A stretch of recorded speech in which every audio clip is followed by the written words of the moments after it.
Mostly Nicole, actually, not you. Okay, you should have gone on the other side then. I didn't want to interrupt the other camera.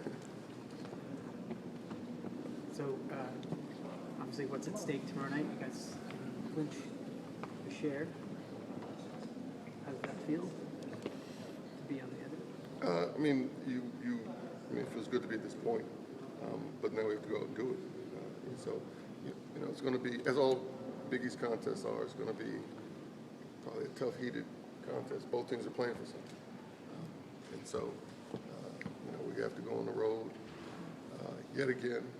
I said this earlier. The schedulers, didn't cut us in breaks these last 5 games. Going to Syracuse, going to Connecticut, going to Nova with Rutgers, then Syracuse again at home. It's a tough last 5-game stretch, and so we just have to go on the road again and hopefully play well. We're going to have to play very, very well to win up there. What have been some of the keys to this team's play on the road the last month? I think the guys have done a good job of just figuring out how to win, and every game has been different. Just how it's played out. I think this group has a stick-to-itiveness and a caring about winning, and it's been different people. And as much as Otto's had a pretty good run here, but it's been different people that make big plays at different times, and so we just have to keep that same energy, focus, attention to detail. Key against Villanova. What do you guys think to come out with that? There are many keys.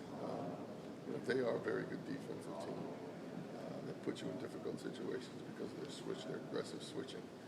So it's one of those games where a lot of times it's hard to get a flow. And then, they have a very good inside-outside combination where they got guys on the perimeter that can make shots. But then between Pinkston and Moof and Ochafu, they have an interior presence also. So you have to be good at both. The fact that they're also looking for a big win at this time of year to try to get off that bubble. Well, I said both teams are playing for something.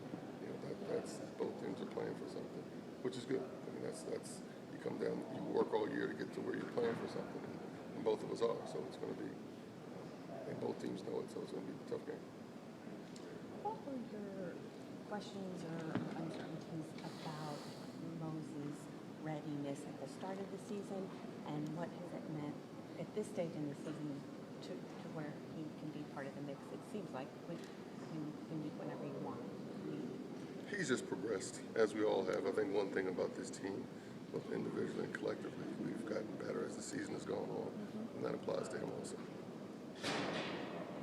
And how much of that was, I guess, injury recovery or just evolving skill and judgment? Many things. Okay.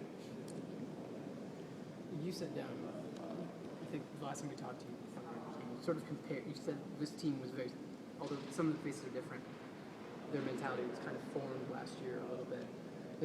And I feel like last year you said, sort of towards the end of the year, how much you enjoyed coaching that group. Has that been similar this year, that you feel like you've connected particularly with this group of players? No doubt, without a doubt. I think you go through this, you're fortunate enough to go through this year after year. And some years, your team is more on the same page as you than others. And I think in most instances, in most things, we are very much aligned on the same page. All right. Looks like you guys are searching for questions. I'll be Mex. Mex, where are you? I'll have one party, and maybe someone else will follow. But given the quality of the 14-team Big East tournament this year, what is the significance of having a high seed, whether that's a 1 or a 2? That it's likely like Honestly, I think we're focused on Nova, and once once the regular season's over, then we can talk about the tournament. The Big East tournament. All right. My last question went down a plane. Anyone else? You obviously guys been getting more and more attention out of, particularly the last few weeks. I heard you on the national radio this morning. Do you find yourself having to stay focused, but having to, as you're dealing with more and more media, more and more people wanting your time, having to make sure that you yourself stay focused on the task at hand, or make sure you leave yourself enough time to do all the things that you need to do? Well, I do need a few more hours in the day. We can somehow if I get to 26 hours in a day, I'm good. But it hasn't been that much. I mean, it's not like it's that much of a distraction. And without a doubt, if you're asking, am I distracted? Not at all. Not at all. I think it's that. But I still could use a few more hours in a day. And then maybe I could sleep more than 4. Thank you, Coach. All right. Thanks, Coach. Nothing else, Coach?